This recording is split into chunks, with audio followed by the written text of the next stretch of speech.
What does informed consent for hydroxyzine look like? My name is Dr. Ruth Dotton. I'm a board certified adult psychiatrist, and I talk a lot on this app about the importance of providing full informed consent when starting a psychiatric medication, as well as concepts of safety prescribing when clinically appropriate. And I'm going through a series where each day I go through one of the most commonly prescribed psychiatric medications, and I basically go through an informed consent process as I would with one of my patients.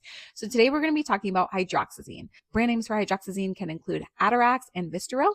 This is one of our most commonly prescribed as needed or PRN medications for anxiety and insomnia and panic attacks. And it's commonly prescribed because we think of it as relatively low risk.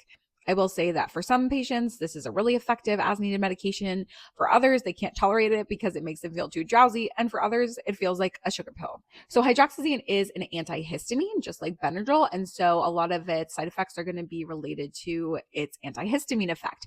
So this can include things like drowsiness, dizziness, sedation, dry mouth and dry eye, urinary issues. It can sometimes cause restless legs at night, as well as headache, constipation, and blurry vision associated with those dry eyes. Generally, the effect of this medication is going to be pretty calming. However, there are some people who may have a paradoxical reaction, meaning that instead of feeling more relaxed and calm, if they take this medication, they can get even more anxious or more agitated. So that's important to monitor for. Now, as an antihistamine, it can be used to treat allergic reactions, just like you would Benadryl. But I've also had patients have an allergic reaction to hydroxyzine. So that's important to monitor for as well. This medication should be used in caution with older individuals, especially if there are other cognitive vulnerabilities like a history of stroke, dementia, or other neurologic condition, because it can increase the risk of developing delirium. So like I said, this medication is generally low risk. It can be low reward for some, high reward for others.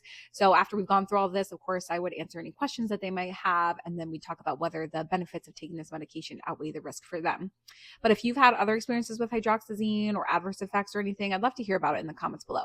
Also, if there's another psychiatric medication that you want to hear me go through the informed consent process for, then put that in the comments as well. Wishing you all good mental health today, and I'll see you in the next one.